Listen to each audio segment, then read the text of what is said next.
Welcome back to another Explainer. Today we're mapping out something absolutely fascinating, the structural evolution of India's economy. Seriously, it's a masterclass in how a nation of over 1 billion people engineers its own growth. We're going to look at this complete transformation taking us all the way from a strictly planned, top-down model to the super dynamic, innovation-driven framework we see today. So, let's get right into it.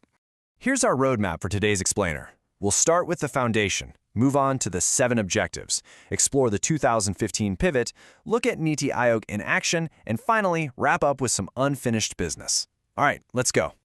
Section 1. The Foundation. Let's establish the meaning of economic planning. At its core, what do we actually mean by economic planning? Well, it was all about a central authority taking conscious, highly directed control. We're not talking about leaving things to the invisible hand of the free market here. It was about organizing every single resource to hit very specific, predetermined goals, all on a strict deadline.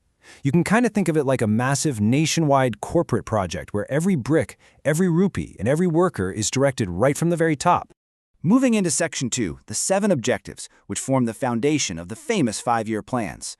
To build a newly independent nation literally from the ground up, planners came up with these 7 core objectives. We've got economic growth, reducing unemployment, reducing inequality, removal of poverty, a socialistic society, modernization, and self-reliance. We're going to systematically break down this framework right now to see exactly how they engineered this development.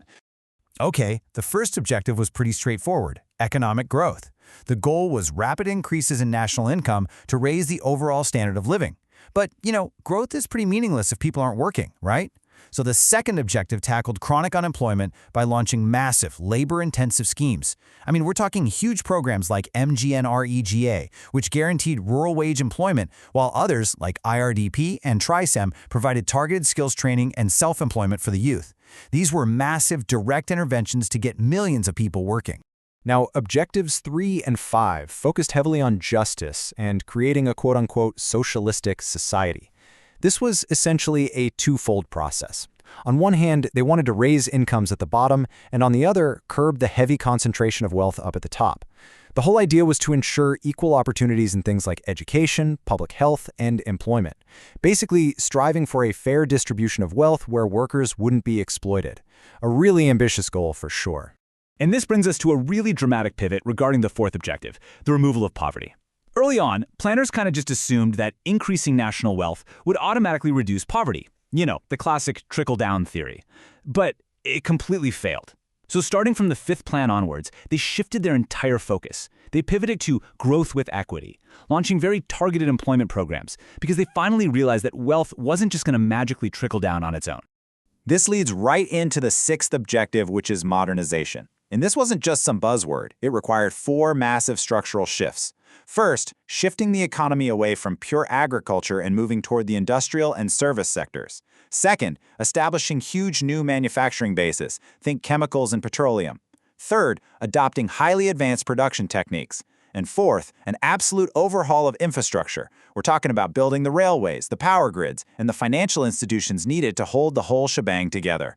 The 7th and final historical objective was self-reliance. The ultimate goal here was to shield the Indian economy from international pressures.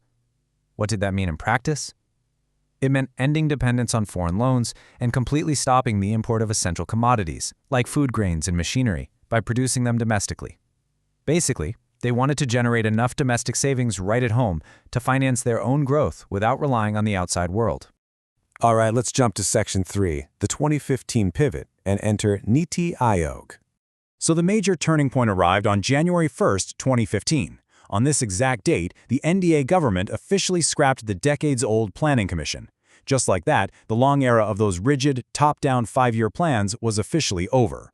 In its place, they established Niti Aayog, which stands for the National Institute for Transforming India. And guys, this was a profound structural shift. Niti Aayog was designed not to act as some rigid central authority dictating terms, but rather as a strategic policy think tank. Its core philosophy? Cooperative economic federalism.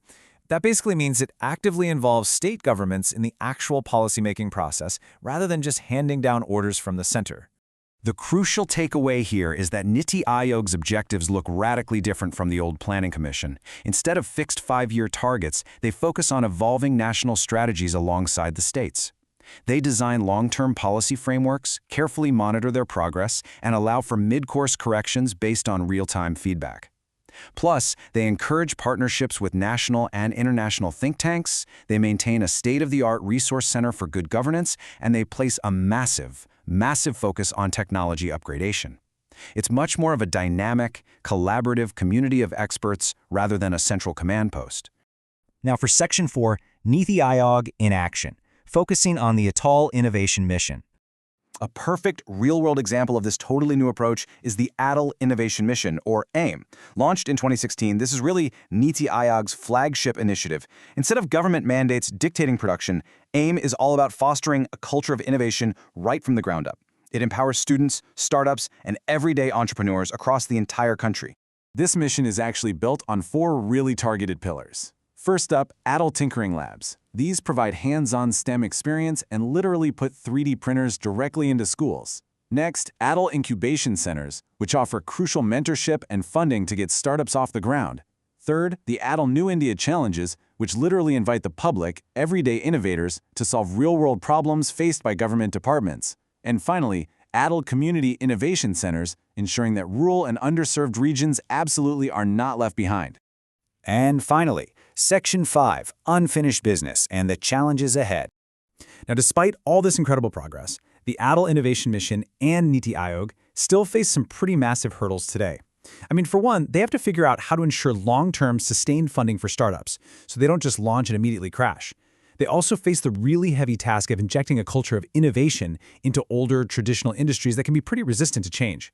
And crucially, they have to bridge the severe regional disparities in access to resources across what is frankly a vast and incredibly diverse nation. As we look back at the evolution from those rigid 5-year plans to today's agile think tank model, we see a nation that is constantly rebuilding its own economic engine. But it leaves us with one massive provocative question. As India sprints toward a tech-driven entrepreneurial future, how can it balance that explosive, cutting-edge growth with truly equitable access for all of its diverse regions? That is the ultimate challenge for this next era. Thanks for joining me on this explainer, and I'll catch you in the next one.